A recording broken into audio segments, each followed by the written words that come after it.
What starts here changes the world. I have a few suggestions that may help you on your way to a better world. And while these lessons were learned during my time in the military, I can assure you that it matters not whether you ever served a day in uniform. It matters not your gender, your ethnic or religious background, your orientation, or your social status. Our struggles in this world are similar, and the lessons to overcome those struggles and to move forward, changing ourselves and changing the world around us, will apply equally to all. So here are the 10 lessons I learned from basic SEAL training that hopefully will be of value to you as you move forward in life. Every morning in SEAL training, my instructors, who at the time were all Vietnam veterans, would show up in my barracks room, and the first thing they'd do was inspect my bed. If you did it right, the corners would be square, the covers would be pulled tight, the pillow centered just under the headboard, and the extra blanket folded neatly at the foot of the rack. It was a simple task, mundane at best, but every morning we were required to make our bed to perfection. It seemed a little ridiculous at the time, particularly in light of the fact that we were aspiring to be real warriors, tough, battle-hardened SEALs. But the wisdom of this simple act has been proven to me many times over. If you make your bed every morning, you will have accomplished the first task of the day. It will give you a small sense of pride, and it will encourage you to do another task, and another, and another. And by the end of the day, that one task completed will have turned into many tasks completed. Making your bed will also reinforce the fact that the little things in life matter. If you can't do the little things right, you'll never be able to do the big things right. And if by chance you have a miserable day, you will come home to a bed that is made, that you made. And a made bed gives you encouragement that tomorrow will be better. So if you want to change the world, start off by making your bed.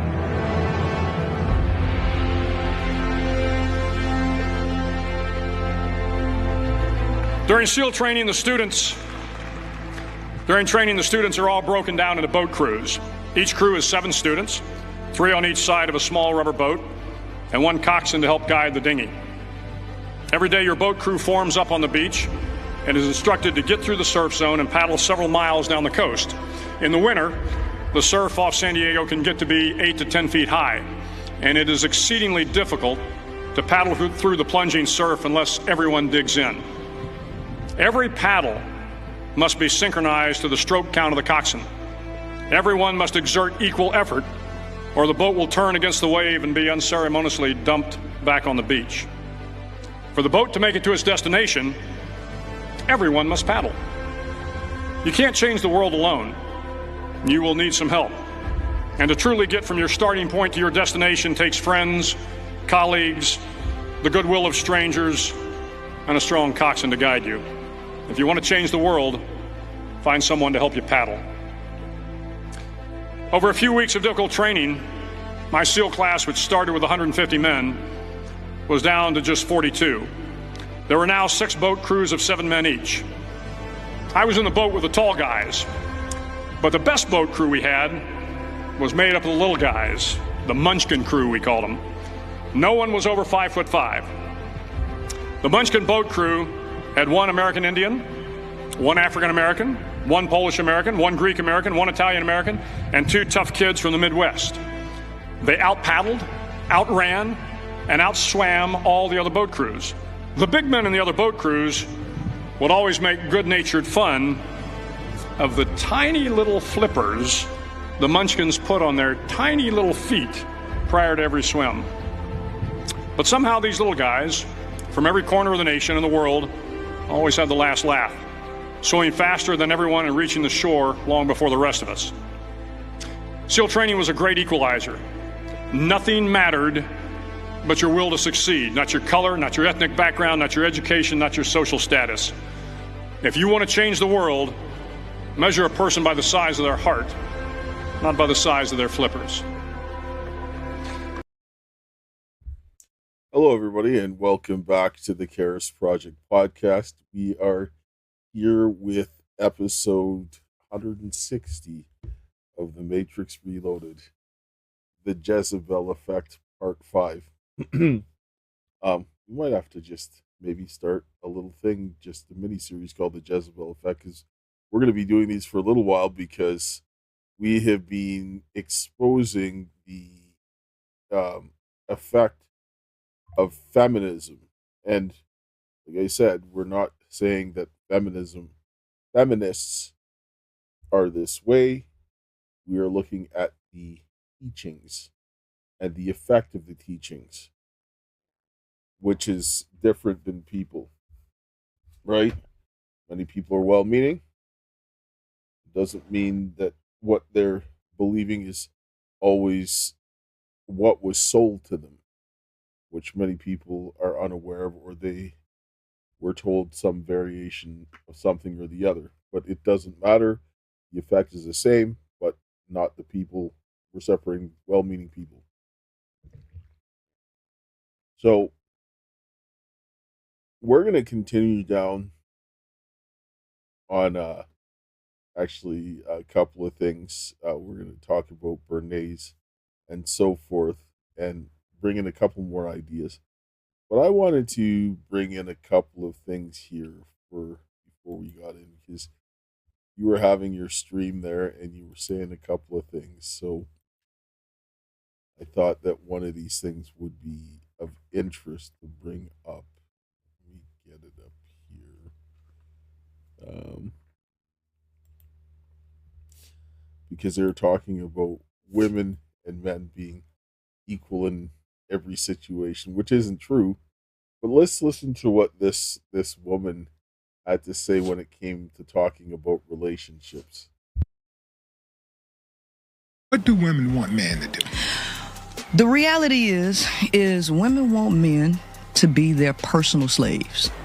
Women want men to placate to this fantasy that they have in their mind.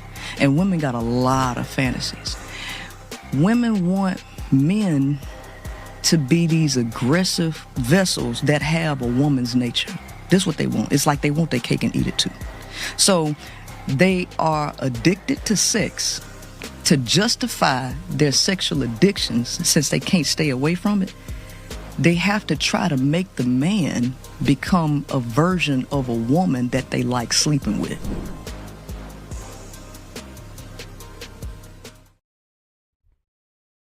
Thoughts? I don't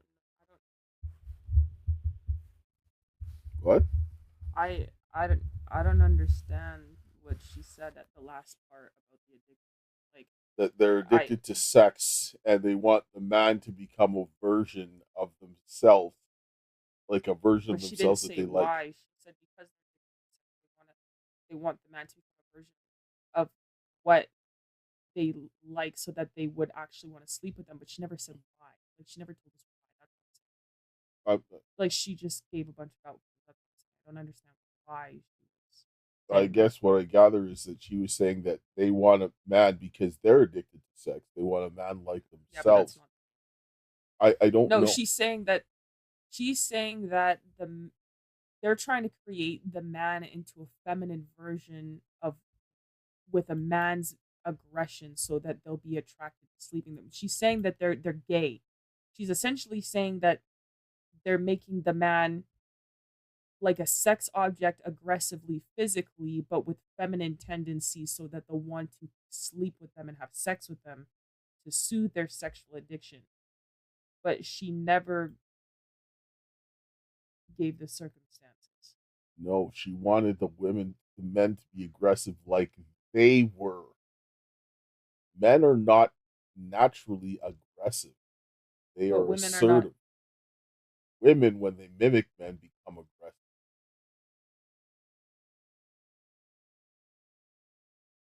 Yeah, see, like I feel like maybe the clip just wasn't long enough for me to understand the context of what she was saying.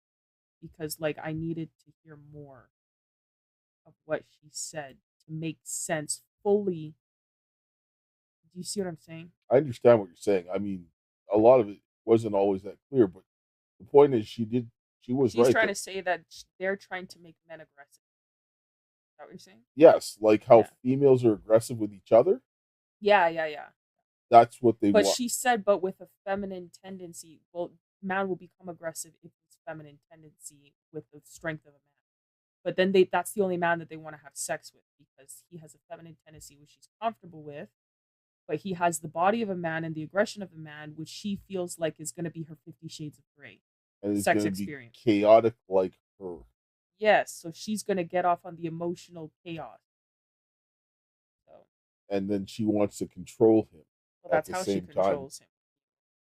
But then Yeah. that's because then she can manipulate him with the sex. Yeah. But that usually ends up blowing up in their face. Yeah. All right. Yeah, so I'm gonna go over here and I'm gonna pull up some more here because I just wanted to get that one out there. 'Cause I was like, that was kind of in the context of what you were saying. Pull this here. This one was actually how it talks about the double standard with men and women. We'll get into Give me an example of how you're actually currently being oppressed. Because those systems have been in place so long where women shouldn't have jobs, women shouldn't have financial stability, women shouldn't be in charge of their own finances, a lot of families have come to think that that is the truth. They have come to accept that. And so a lot of families don't prioritize their daughters getting educated or etc. So what do you have to say then across the nation in the United States? The higher education gap, it's like 60% women, and this was the case since 1980. So perhaps historically this might have been the case, but now that the gap exists in the other way, are you prepared to say that there's discrimination and sexism against men given the disparity? No, I'm not prepared to say that. But there's a gap that exists. Yeah, and why is that gap there? Maybe because women are being presented with more opportunities just because they're women. Is the female population not higher than the male population? Perhaps in a very small way, it wouldn't account for such a massive gap in higher education.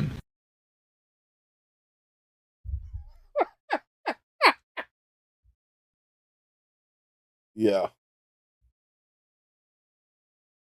Honestly,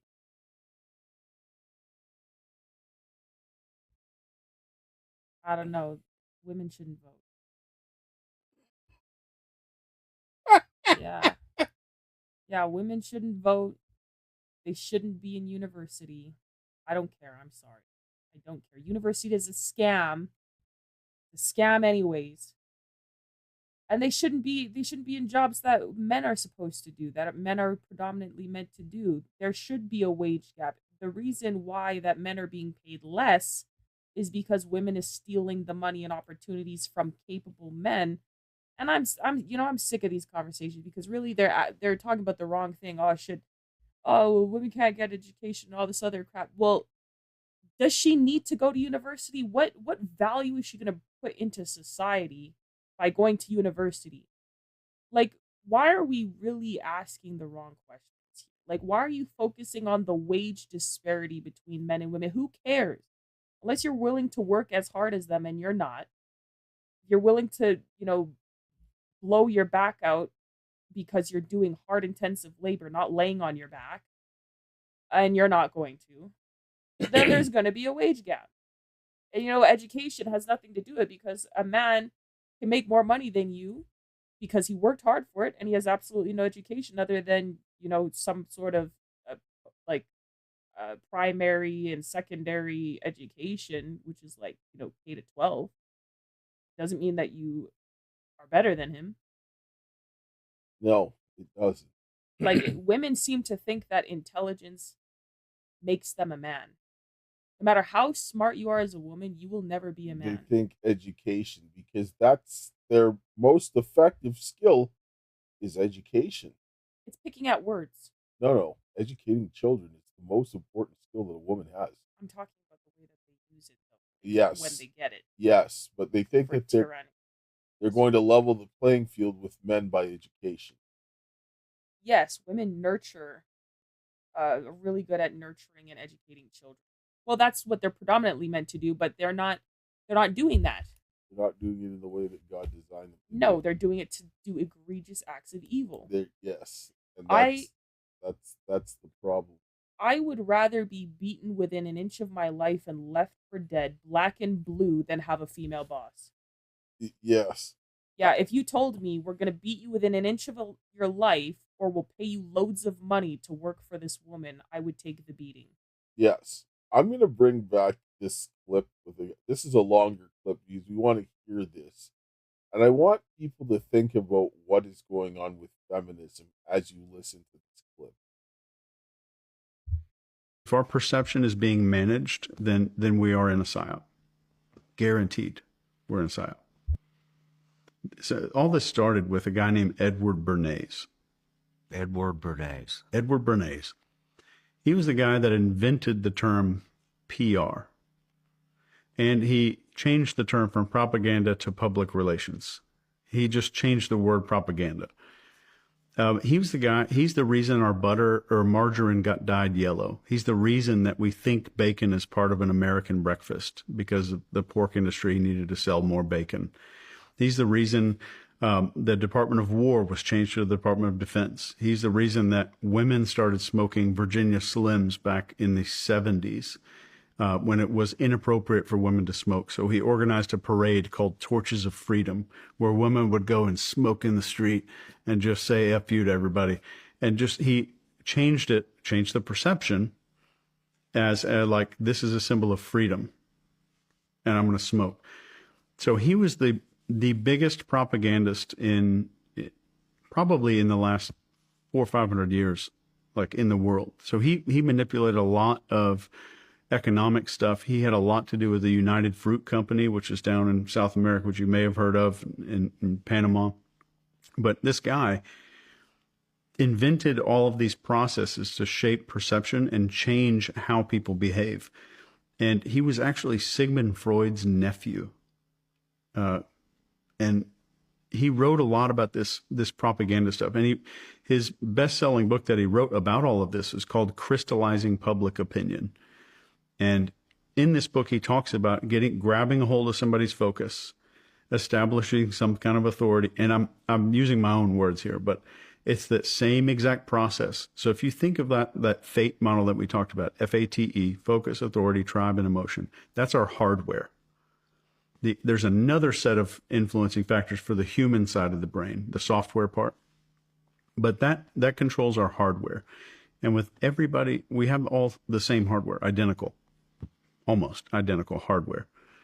And that's all you need to take control of a human brain.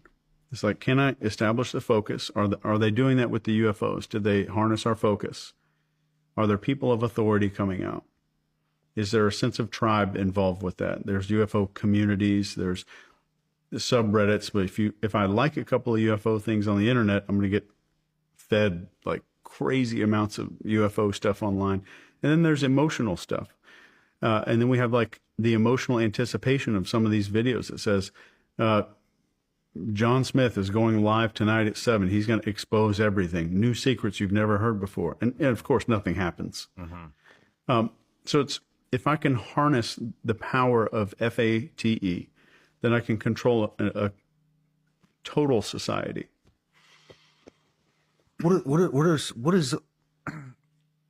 What's some of the most successful psyops you've seen conducted that are complete now? That you could maybe dive us in, that we could dive into and you could explain, from start to finish. What the end product was. Our school system was one of the biggest, and how westernized systems of elementary, middle, and high school were organized. When the U.S. was first getting started, this guy, I can't remember his name, but he was in charge of this stuff. So he is going to be the first head of the Department of Education and create this education system that's going to be nationwide. He goes and learns. He flies to Europe and learns from all these people who developed something called the Prussian education system, which in the Department of Education's founding documents, which were some written by this guy, was turn schools into factories that make good workers. I'm paraphrasing that, but the word factories was there. School's just a factory to manufacture people for the workforce and the people that are obedient and all of this. So the Prussian education system was meant so that workers were manufactured and people didn't question the king. That was the big thing. So if I have to get a whole country to adopt a system that's probably not in your best interest, then I've got to do some work with PR. I've got to work with this Edward Bernays guy maybe, or I've got to do something to get people to adopt that belief. So this system was made, like standing up in the morning was the first thing we do every day. I pledge allegiance to the flag every day. And then we sit down, we're told what to do, where to sit. We don't really do a lot of creative thinking. Can you memorize this and can you spit it back out? Can I teach you this one thing? Can you spit it back out? Let me teach you geometry so you can cut wood, or so that you can square off a corner when you become a kitchen remodeling guy, whatever that is. That the adoption, the way that our country adopted that is one of the most successful psyops ever. And I mean, you eat pretty healthy, I would imagine. And do you eat based on the food pyramid? No. Where you get like 9 loaves of bread a day or whatever it tells you to eat? No. That's another great example of that, of where like it's still standing. It's still there. And we know that it's not the right way to do it. And we know that different people need different diets, but there's still a food pyramid there. And that was from Edward Bernays, again, who kind of invented that. So all of these programs that we consider parts of our everyday life, and we consider like, oh, that's an American tradition, a lot of those were originated through some kind of psyop. So when it comes to like, am I in a psyop, we have to define that term a little more narrowly, because if you're watching an infomercial, you're in a psyop. Mm-hmm. So everything's trying to influence your behavior to buy something or do this. But I would say, like, when it comes to commercials and stuff, those are all psyop, and all advertising.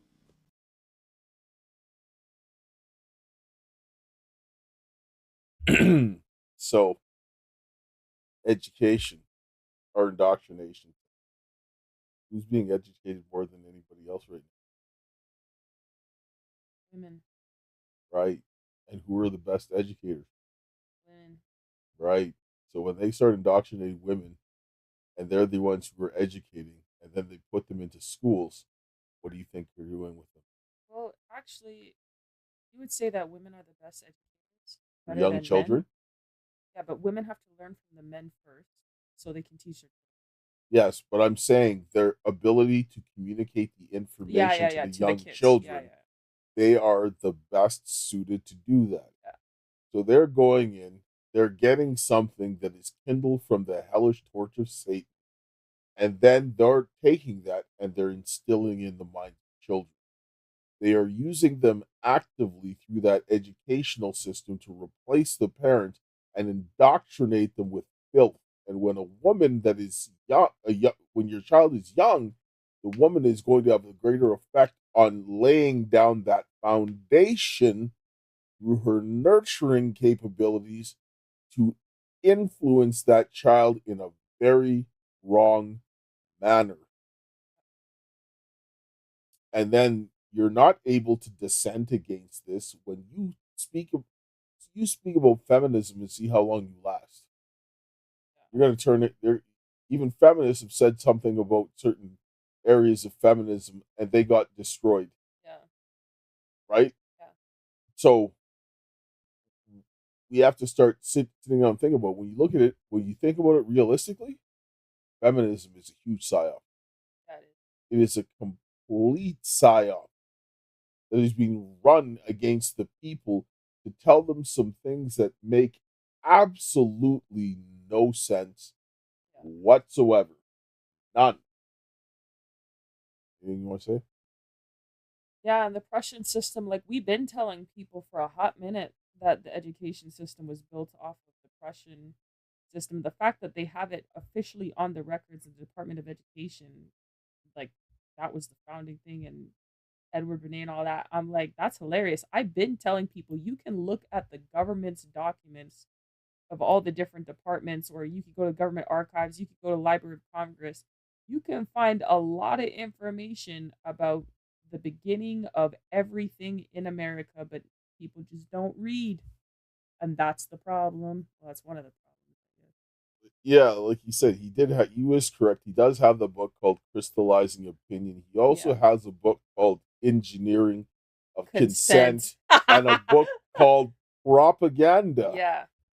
Right? This guy is all about manipulation. Yeah. And emotional manipulation Yeah. is the biggest thing, because he talked about this in Propaganda. He talked like they used to sell things based on its practicality. It was logical. He shifted people away from that so that they would become emotional. And feminization of men was necessary. Feminists made men better customers, because women made good customers, because women would shop on things that made them feel good. Yeah. And if you made men emotional, they started to do things that made you feel good. But then the downside of that is that if they felt good in taking something from you, then they'd beat you to take it. Yeah. Right? This is the problems. Like, sure, it made more money for people, but it created more crime when you had feminized men that had no self-control. And this is the problems that we're having when you let your society be manipulated in this manner. You have some serious problems. I'm gonna bring this guy back here again. It was actually kind of funny. Actually, let's take a commercial break so that we can come in here and get you to support. Listen to the video. Please support. We're gonna take this. Hello friends, my name is Keisha and I'm a proud member of the Métis Nation of Saskatchewan. And I'm also a survivor of human trafficking. My trafficking began in Saskatchewan, moved into Alberta, and even crossed into the United States. I was stalked, hunted, and ignored by the very systems over the last 5 years that were meant to protect me. This is why, with my father Dale Richardson, we started the Caris Project. This is an Indigenous, survivor-led movement for humanity dedicated to exposing trafficking, government corruption, and holding institutions accountable. One of the most powerful tools that we are using is the petitions for redress of grievances. These are lawful constitutional actions rooted in Canadian and US law, and in treaties that tie us together across provinces, across states, and even across borders. These petitions are precedent-setting. They create a binding record. They demand accountability while representing reconciliation in action. Indigenous and non-Indigenous people working side by side to preserve liberty for all. But we cannot do this alone. We need your help to keep this movement alive, to raise awareness and to build a legacy of justice for Indigenous women, for trafficking survivors, and for families everywhere. Thank you. Please stand with us. Your support makes this work possible. Together we can restore justice, heal families, and defend freedom. And I will close with my favorite quote. The greatest want of the world is the want of men. Men who cannot be bought or sold. Men who in their inmost souls are true and honest. Men who do not fear to call sin by its right name. Men whose conscience is as true to duty as the needle to the pole. And men who will stand for the right, though the heavens may fall. Thank you.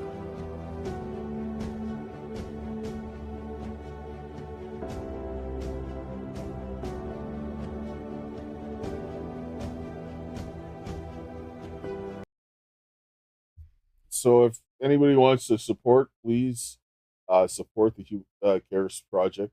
There's the donor box, Give, Send, Go. There's also an action plan because we've started to serve the petitions again. We did one here in Alberta.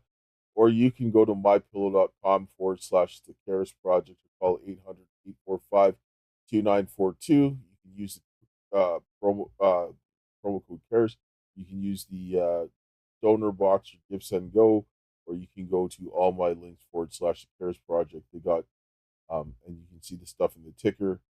We have products, mugs, merchandise, and other different things that you can use to support. Whatever way, please do so. Like, subscribe, and share. And if you're on Vocal, you can also click the support button on the Caris Project page. Yes. So we're gonna kind of get back here and circle back to what we were saying here, because I'm gonna bring this guy up because he was kind of funny, but he talks a little bit more about Bernays in depth. So you might just remember a portion of this clip, but let's bring him back. Who's Edward Bernays? Edward Bernays. I heard you mention him, but briefly. Yeah, so Edward Bernays, he's known as the father of propaganda. So I've talked about this. I talked about it at Tate's Place. I've talked about it at a couple other locations. I'm very passionate about understanding the root source of the cause. At a lot of the habits that Americans form, you're going to start asking yourself, who instilled these thoughts? Who instilled kind of this philosophy and these habits? A famous one is the all-American breakfast. You get your eggs, you get your bacon, you get your sausages, you get your orange juice, you get your milk. But 100 years ago, that wasn't breakfast. That wasn't the American breakfast. A breakfast wasn't a thing, right? So people nowadays, and I saw it on TikTok, like, well, what do you want me, Luke, to starve? No, I want you to be conscientious about who you're believing with regards to the information that you have. So Edward Bernays, known as the father of propaganda, also related to the owner of Netflix, which is very interesting, right? Because Netflix is a big propaganda machine. So you see a lot of these things kind of interconnecting with themselves, which is one of the reasons why I don't watch movies, which is why you asked me, is I don't like people programming my mind. I like to program my mind by myself. It's literally called a TV program. Like literally you watch the news and it says, it's time for your regular programming. Like they literally fucking tell it to you. It's like, are you ready to get programmed, motherfucker? All right, sit down, turn on the TV at 9 o'clock with your GMO processed bullshit food that you just pulled out of the fridge and then you put it in the microwave. You're good to go. Sit down. Eat that genetically modified corn off of that plastic container. You're chilling. Sit down for your regular programming. That's the name of the game nowadays. Edward Bernays launched the breakfast campaign because the meat industry came to him and said, dude, we're slacking on meat sales. What can we do? So he's like, it's too hard to convince the average person. It's too hard to convince the individual. I need to go to the people that are already sources of authority. So what did he go and do? He went and convinced who? The doctors, the pediatricians, that breakfast was the most essential diet, with all these studies and all these case studies and all these scientific papers that were written and all these experiments and all this bullshit. It was all paid propaganda. Sounds very familiar, doesn't it? Yes. Safe and effective. Just like COVID. Yes. Yeah. They use the white coats. Go ahead. Yeah. No, it's really funny what he said. Yeah, it's true though. It's true, and they done the same thing with the pandemic. So that's kind of funny. But those are, when you think about it, those are the authority figures that you have to go to sway society. I mean, like, realistically speaking, which is also why men should be involved in doing things instead of women, because the effect is not the same. Yes. Not at all. How Edward Bernays was able to go and just manipulate with lies, and men are like, oh yeah, this is a great idea. I just make so much money, yeah, because you're gonna lie to them with that, and then I'm gonna get more clients as a doctor, and then the pediatrician's gonna get more clients, and then the pharmacy is gonna get more clients, and we're all gonna make loads of money, and then you could be the most famous man that no one's ever heard about. And yeah, so that was more of a business thing, I guess, because they weren't just like, here, kill all your patients and there's no benefit. You have to give them a benefit. And the benefit is the money, because they have frequent flyers. They called them when I worked in a hospital and prisons and stuff. Oh yeah. I'm like, why aren't you giving them the proper diet? Like, why aren't you teaching them stuff? They're like, they're frequent flyers. They're just gonna be back next week anyways. I'm like, your patient's up there ordering Popeyes, bro. Like, you need to do something. They're like, nah, they're frequent flyers. They're gonna die anyways. I'm like, oh, true? Like, so it's what they want to do. But he didn't just sell it to them because it was like, oh, go ahead and kill your practice and your pride and your prestige as a doctor or a pediatrician or a pharmacist. It was like, okay, well, this is how you can make money, and I'll help you do it if you help me kill all these people. It's like, okay, sure. Yes. I'm gonna bring another clip here quickly, and then we're gonna move on to another clip. But this one here, I want you to listen to what this guy says about how they basically manipulate people. They're talking about this openly. So let's just bring that. Perception, context, permission, the PCP model, is a way of understanding how to get someone to do something. The PCP model looks like it's 3 steps, but I want you to view it as kind of dominoes. So one step starts the progress of coming down the other, and once that comes down, the next domino starts going down. So if I change your perception about something, then I change the context that you're viewing that in, which changes the way that you feel permission to do it. So I'll give you an example. An attorney in Washington State was charged with assault of a woman using hypnosis. And he would have her get naked in his office, which is something she would not normally do. But he would hypnotize her and then tell her, at the end of the day, you come home from work and this is just like that time. I want you to picture yourself. It's the end of the day. You're coming home from work. You drop your keys in the bowl. You make your way to the bathroom. You turn on a hot shower. And now you're here getting ready to get into that shower. So he's changed her perception of where she is. He changed the context of neither one of you or me right now would like get naked on a podcast, but both of us are going to later tonight when we go to shower, because that's a different context. So he modified the context, which gave her permission to remove clothing or do something that we otherwise wouldn't do in a social setting. One of the ways I studied this is cult recruiters. And I spent a long time working with these cult recruiters, and I was back and forth between cult recruiters and door-to-door salespeople. They talk people into doing things they probably wouldn't otherwise have done. Installing a $95,000 solar system on their roof, or buying a vacuum cleaner, or joining a cult that's probably harmful. But all of them started off the conversation by changing the perception of what's going on. So instead of me saying, hey, let me talk to you about this thing that's from a needy perspective, they come out with a survey and they say it's an anonymous survey, which automatically makes the people more open. So it's an anonymous survey. I've changed permission. So now the context has shifted slightly. And if I could change your perception again, would you rather be in a group of people who feel like family or people who are related to you? So I start asking all these little questions about how would you rather live your life in a way that's like just kind of nudging you down into this cult mindset of like, do you want to be around people that enjoy your company? Like those kind of questions. So more perception changes. Now the context shifts to where I've just made 25 agreements about who I am as a human being. So now my context is way off, which shifts my permission. It's like I have permission to do this because that's the kind of person I've just agreed to be. And that's who I've said that I am. I have to do this because that's cognitive dissonance. And one thing I teach about any persuasion, whether you're doing a psyop on an entire country or you're just manipulating one person or doing therapy on one person, your main weapon is cognitive dissonance. I'm getting you to be uncomfortable because the way that I've got you to see the world doesn't match up with what you're doing. Easiest thing for you to change is what you're doing. Instead of changing your mind about something or calling yourself dumb, I just get you to do something different.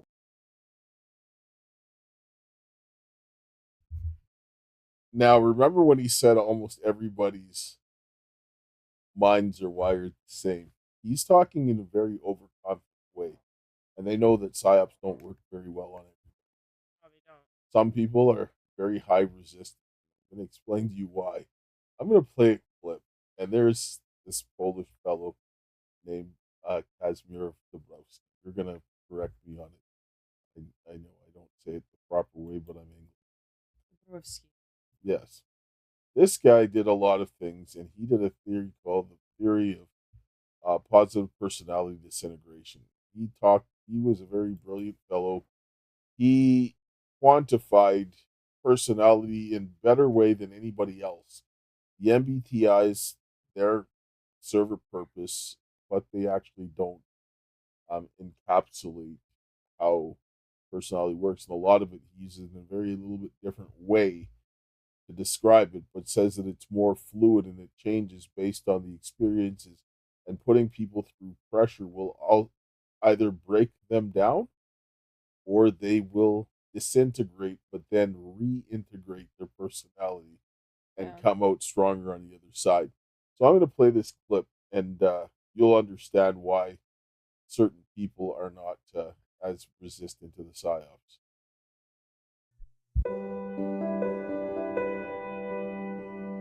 Let's say we take your average person with no real unique personality or traits. Their lives and decisions are based either on biological impulse or an uncritical acceptance of social values. Their reactions are not unique. They laugh at weddings and cry at funerals, all based on what is accepted in a social context.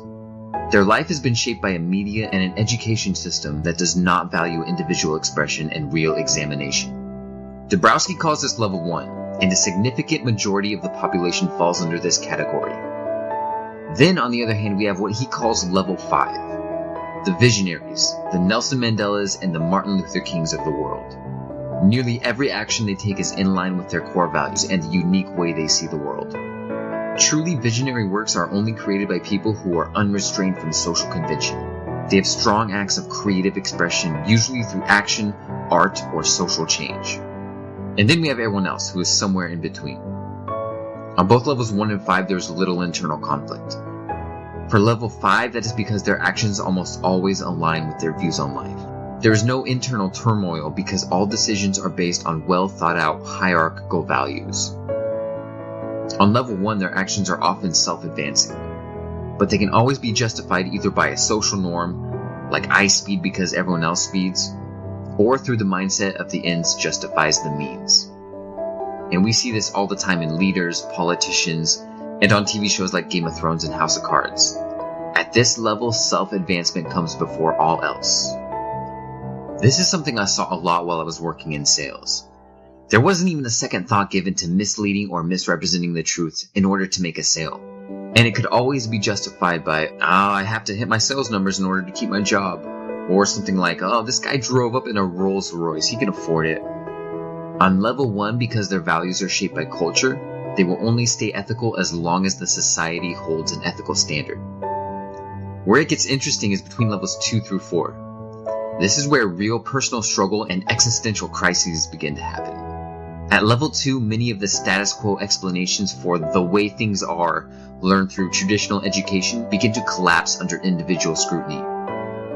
They begin to see the gap between where the world could be and where it is right now. Common behaviors and ethics come to be seen as inadequate, wrong, or hypocritical.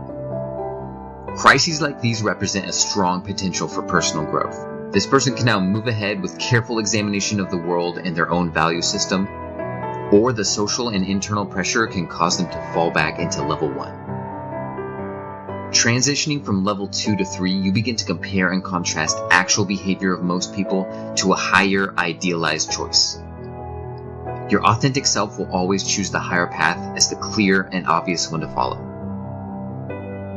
If this person's behavior falls short of the ideal, there is internal disharmony and they are driven to review and reconstruct their behavior to fit the ideal. This is the point where you're like Neo taking the red pill. If you advance past level 3, you can no longer go back to seeing the world the way you used to. If the person does not have what Dabrowski calls enough developmental potential to move past this point, they will again fall back into level 2 and then level 1. At level 4, a person takes full control of their development. Involuntary, spontaneous reactions to stimulus are replaced by a conscious and self-directed view of life. Old views of life are replaced by carefully thought out and examined ideals. If a common social convention is seen as appropriate, the person continues to accept it. On the other hand, a social norm can be reviewed and replaced by a self-perceived higher value one. These individuals have a feeling of responsibility that extends to just about everything. This theory states that not all people have the potential to advance through all 5 levels. In fact, most people will only get as far as level 2. Unable to handle their existential crisis, they get integrated back into level 1, where they can seek comfort in the hive mind or groupthink paradigm. The most evident characteristic of people who have high developmental potential is what he calls overexcitability, or how intensely that person experiences day-to-day emotions. The more overexcitability a person has, the more intensely they experience day-to-day life. They feel the extreme highs and lows of joy and sorrow more profoundly. They are often driven by their emotions and have a powerful perception of the world. They are more prone to experience angst, anxiety, and depression. And this is why his theory is called positive personality disintegration. The more stress and turmoil a person is exposed to, the more potential their personality has to develop. Though a person on level 5 will face little internal conflict, most likely they will experience a lot of resistance externally. They do not care about how their actions are perceived by the outside world, and because of that, they will probably face pressure to conform to society's standards. Dabrowski says a person whose overexcitability is high enough will undergo personality disintegration, despite any social or family efforts to stop it. This can often place the person in great peril, with many brilliant minds ending up exiled, assassinated, or burnt at the stake. Dabrowski called overexcitability a tragic gift. People who feel emotions more intensely are naturally going to experience great highs and tragic lows. They will face much internal and external conflict as their personality develops. The stress this causes will drive personal growth, but can actually result in suicide from people who can't handle their world being turned upside down. People with high potential for development have to walk their own path, often at the expense of fitting in. Joseph Campbell said in Knight's Quest for the Grail, "If a path exists in the forest, don't follow it. For though it took someone else to the Grail, it will not take you, because it is not your path."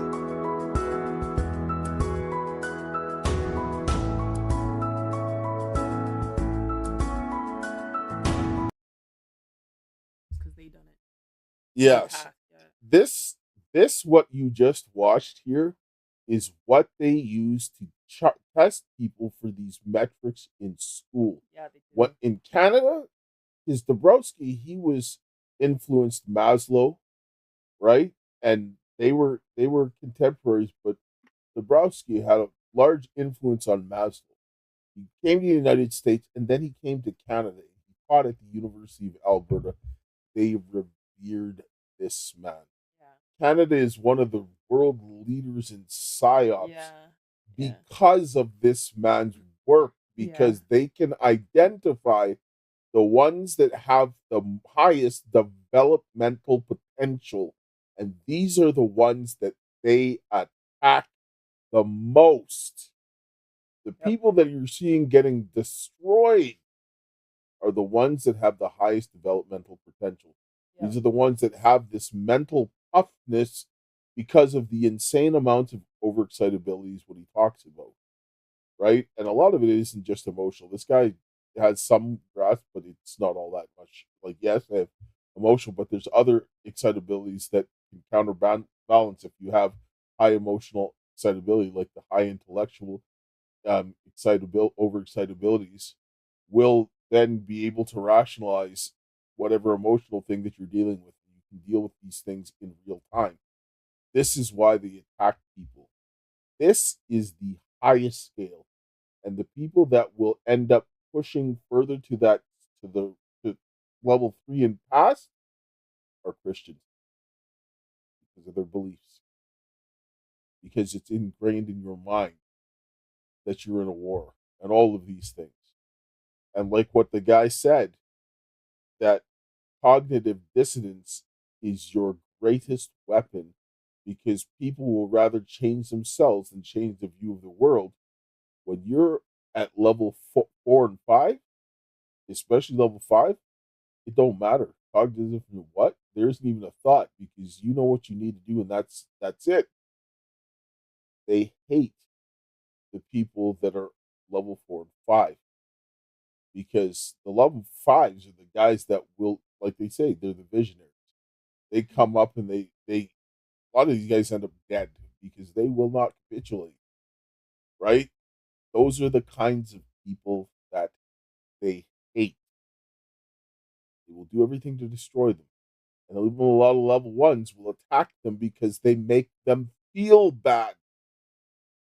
The guys at the level 1, these are the perfect people that Bernays likes to manipulate. And that's where most people are. Most people aren't designed to be leaders. They want to be, they're not. People who God designed to be leaders are the ones that you would see where they would push them on, say, on the higher developmental potential, because leaders are designed to take more of that kind of abuse, because from the way God designed leaders is you follow after Jesus, and Jesus didn't tell you to go anywhere he didn't go before. Right? His life was hell from cradle to the grave. Right? So this is where we're at. And when you look at when you see the people with the most, if you look at people with the most of the developmental potential, there were far more men at that level than women. It's their natural behavior to be, I do what I want. Yes. It's not natural for women to be as confrontational like that. I do what I want. Like that. When you see people being attacked and why they're able to deal with certain things, it's because of that. Because my life, like the stuff people are going through now, I've been dealing with this stuff my whole life. When I went through school, that was a big mistake. If my mother didn't put me in school, I would have been off the radar, but it was on the radar and it would just like kill. My daughter, her life was hell because of it. This is why they won't let me see my youngest daughter, because they don't want me to instill her with the same type of mentality. They want to pollute her mind with this filth so that she will go ahead and fight for this filth in the way that we're fighting for doing what's right. This is what this is about, and this is how they target people. People are being targeted because they think you're on the wrong side of the scale where they can't manipulate you. And that's why you said not everybody's brain chemistry is functioning the same, because you're talking about people like this. That's the reason why. Feminism is very much counter to becoming one of these people and developing your developmental potential. You will not. It's too much of a group thing. They indoctrinate you into something that will restrain you from developing to your full potential. It is one of the biggest psyops. Anything you want to say?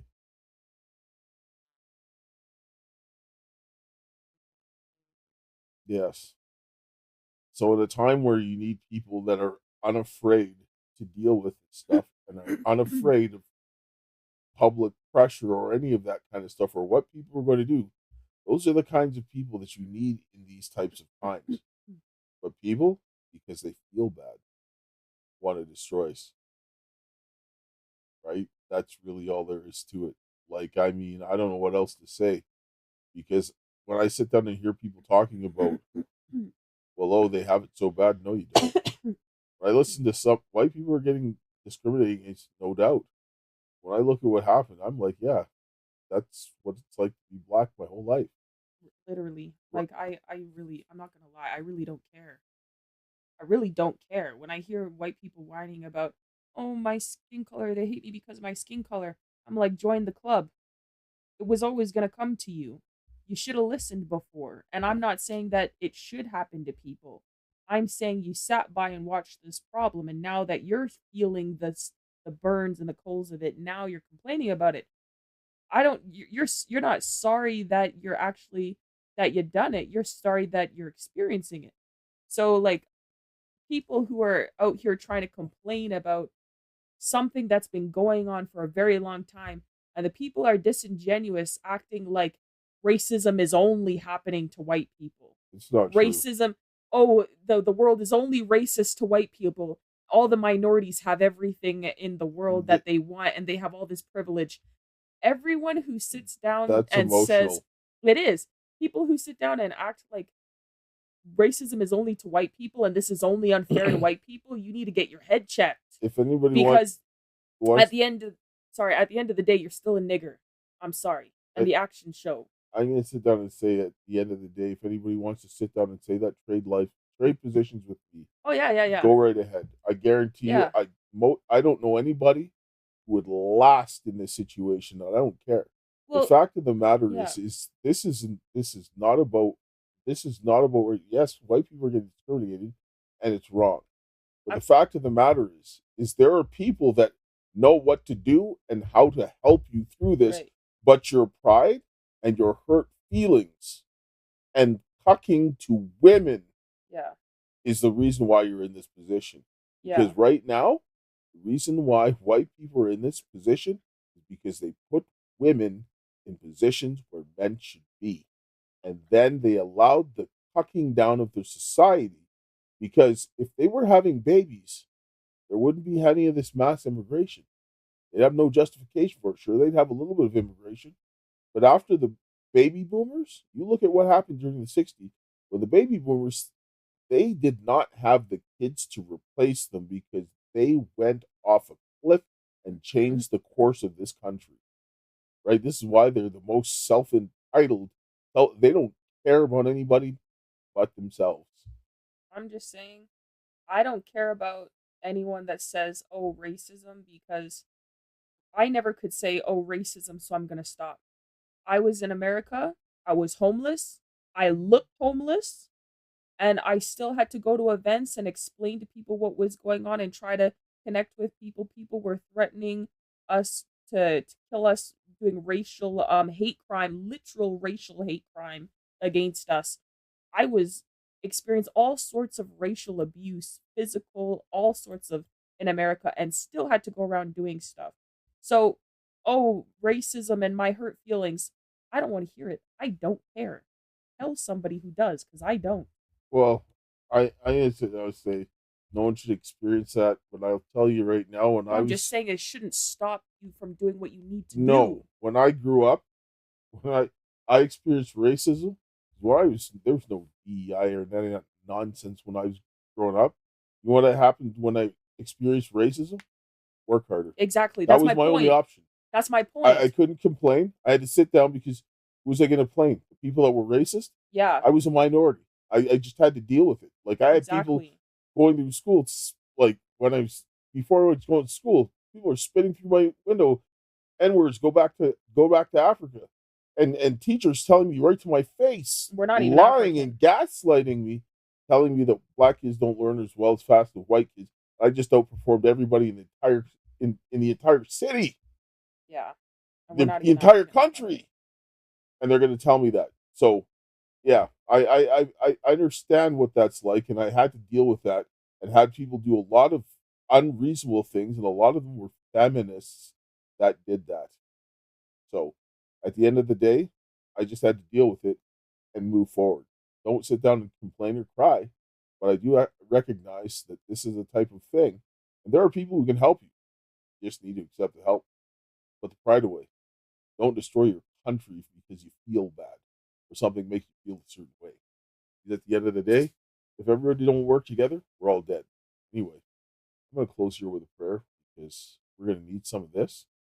And we'll be continuing this further because we're going to go into more depth on the psychological manipulation and how they're using a satanic agenda through feminism to rip the fabric of society apart. Not saying that the people who are feminists are terrible people. The people who are laying the foundation for this and putting this in the hands of people, they were 100% knowing what they were doing, or knew enough to know fully well exactly what they were doing was wrong. They did it anyway for their own personal power.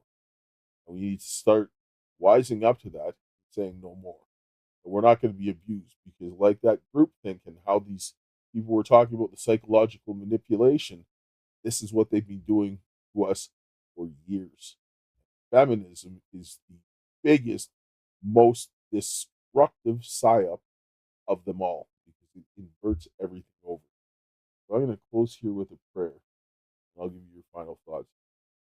Heavenly Father, Lord, we thank you for this day. We thank you for your love, grace, and mercy. Thank you for the hope that you have given us this day. Open our hearts and minds to your will and hope, the men and women to come together, that we would humble ourselves before God, and that the men would lead their families back to God, and to rebuild it, to protect the children, rebuild the churches, the community, and the nation. That we could have some protection for the children until the work is done, until we see you coming in the clouds. Is my prayer in Jesus' name. Amen. Thanks for the prayer as always. I don't have any final words because I don't care. And my dad said it already better than I could. So, anyways, get on with it, eh? Have a good day. Ciao, guys. Hey everybody, Keisha here. So today I want to talk to you a little bit real quick about Tina Peters' case. So on April 9th, 2024, myself, Maureen Steele, and Ann Vandersteel all went into the state of Colorado to file a petition for redress of grievances. Tina Peters actually also signed this petition. In fact, she actually had exculpatory evidence related to the election fraud that was outlined in the petition that was not allowed to go into the court. The petition was not brought to the floor, and as a result, Tina Peters was unlawfully imprisoned.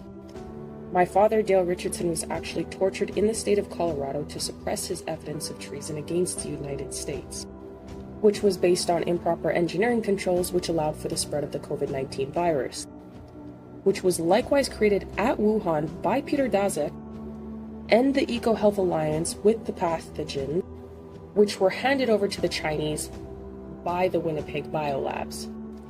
This created the circumstances for widespread election fraud. My father Dale and I are friends of Tina Peters, who has been politically persecuted for standing up for the liberty of all Americans. And she, as a sister in Christ, has been persecuted like I have for standing up for the liberty of all people. In the state of Colorado, women and Christians are being persecuted on monumental levels, and I'm calling for everyone to stand up for Tina Peters in every way possible, including using the CARES Project Action Plan to compel the state government to put the petition for redress of grievance to the floor so that Tina Peters can petition before the state house that belongs to the people.